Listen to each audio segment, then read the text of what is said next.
Texas Football Today, where we dive inside the numbers and take a look at some of the interesting data having to do with football in the state of Texas.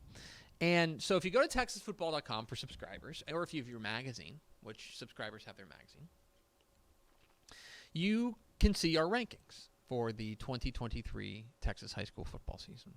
For all classifications, we've got them up on texasfootball.com. I think we got the top 10s on the website, and then we've got the top 25 for 6A on the website for subscribers. So you can see who starts the year number 8. You can see who starts the year number 4. You can also see who starts the year number 1. And, look, I freely admit, I think I'm a bad marketer for Dave Campbell's Texas football when I say this. Like, I freely recognize that our rankings are really for entertainment purposes only. Mm-hmm. Like, they have no, like, the great thing about high school football is that it all sorts itself out. They settle it on the field, right? Mm-hmm. What we think is ultimately irrelevant. But I do think that over the course of 64 years, we have become pretty decent at kind of looking at teams and from the outset, to kind of what's the word I'm looking for? Judging them and kind of evaluating those teams and putting them in order. Now, this is not supposed to be a segment that tells you all about how great we are at ranking, because we're not, and we're pretty good at it. But we've done segments about this. I want to focus specifically on the number 1 teams, the teams that start the year number 1, because this is not going to come as a surprise. If you're the number 1 team in the state, that means we think that you're going to win the state championship, a state championship. So if you're in 6A, that means whatever division you go in, we think that you're going to be favored in every one of your games, right? We think you should theoretically go 16-0 and win the state championship. But it doesn't always work out like this. So here's what I did, Mallory. I went back through the last 23 seasons. Mm-hmm. I went all the way back to 2000. Every preseason ranking that we have done in the UIL ranks, every preseason ranking that we've done, and I found the number 1 team in each ranking, and I found out what they did that season. How long did it take you to do that? I'm curious. It took me a minute. Okay. It did take me a minute. Okay. So I went through and looked at all these things. And now, there's a grand total, by the way, of we've ranked 191 teams number 1 over the course of the last 22 years. Mm-hmm. 2002, 2023. 23 because 2000. Because this is it, yeah. Yeah, so 23. The last 23 years, we've had 191 number 1 teams across the classifications. Mm-hmm. One thing you have to remember, and one thing that took me a long time to do over the course of the last X number of time, is you have to remember that division splits have been different. Right. For example, there's only ever been one number 1 in 6A because they've never done a division split. Right. But before 2018, there was only one 5A number 1. After 2018, there were 2 5A number 1s because they have the preseason division split. That's why we have 191 number 1 teams over the last 23 years. Okay? Now, let me ask you, Mallory. If you start the year number 1, if Arlington High, let's go. Go, kick them. Kick them. KICKEM. If Arlington starts the year number 1, what would be the minimum that they can achieve that you would say that was a good year? Minimum. Because obviously you're thinking state championship. But, right. What is the minimum that they can achieve that you would say, okay, that was a pretty good year? If they're ranked number 1. If they start the year number 1.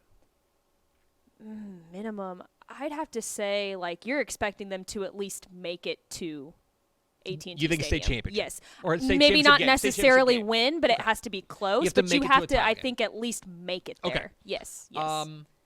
I think I agree. Yeah. I think we're I might be talked into. You got to win your region. You got to go to the semifinals. If you match up with someone real tough, I would say semifinal at least. Okay.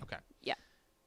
So let's take a look at the 191 teams that started the year ranked number 1 according to Dave Campbell's Texas Football. And of those 191 teams, all but 2 made the playoffs. Okay? There are only 2 teams that started the year number 1 that did not make the playoffs. Wow. 2000, Gordon in the 6-man ranks did not make the playoffs. Now, that gets a little bit of a caveat because I believe at that point it might have only been one team make the playoffs, but at minimum at most two teams make the playoffs in each district. It's a little bit of caveat.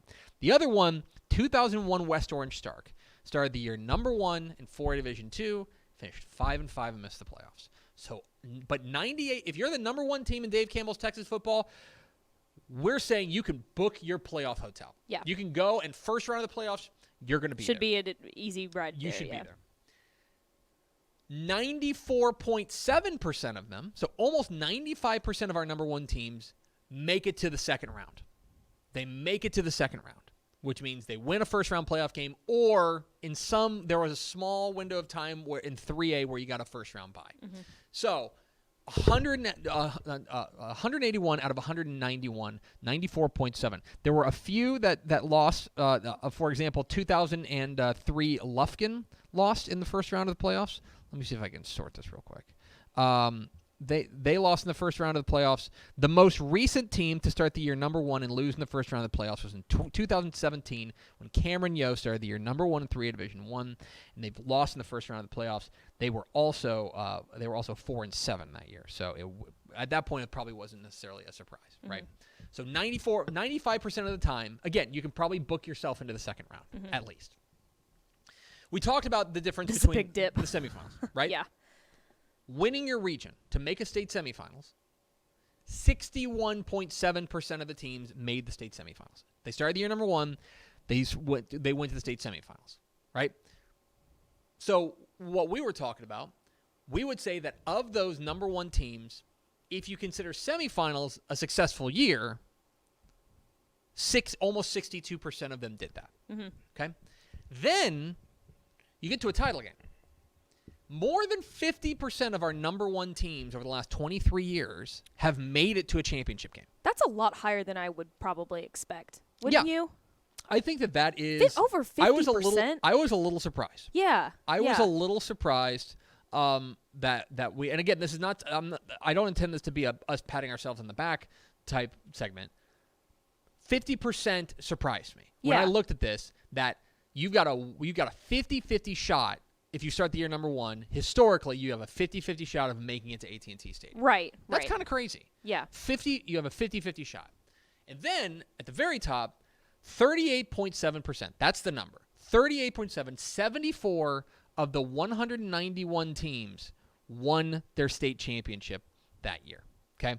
So, which honestly makes sense in the sense of if you compare it to the number that makes a state championship game. Right. That means that once you make it to the title game, number 1 teams are 74-23 in the title game. They win about 3/4 of the time in the title game. Once they make it there, but also you're playing the best team the other best team in the state at that point. So it's not a surprise that the number 1 team has proven themselves to be pretty worthy. They make it to a state championship game. They finish it off with the title almost 40% of the time overall. In crunching these numbers, I think the overall takeaway I've got is that if you start the year number 1, I think I agree with you that the state championship game should be the goal. Should be the minimum. The minimum. Yes, I agree. You should make it to a title game if you start the year number 1. Because I think that percentage is high enough to say more often than not, by a very small margin, you should make a majority of the time. Yeah. A majority of the time, if you start the year number 1, you make it to a state championship game. Right. At that point, this is how I viewed it for the past few years. If you are if you're in a state championship game, maybe there's a favorite, maybe there's not, but it's a coin flip. Like overall, maybe you're a slight favorite, maybe you're a slight underdog, but in the grand scheme of things, it's a coin flip. But making it to the state championship game, more than 50% of the time, the number 1 team makes it to a state championship game. I think that if you want to say semifinals, you could maybe talk me into it, but I think you're right. I think if you're the number 1 team, the expectation is you should be playing for a state championship. Yep, I agree. So you can go check out who our number 1 teams are for the 2023 season in the 2023 summer edition of Dave Campbell's Texas Football or on TexasFootball.com right now. And that is Math Tuesday. Math Tuesday.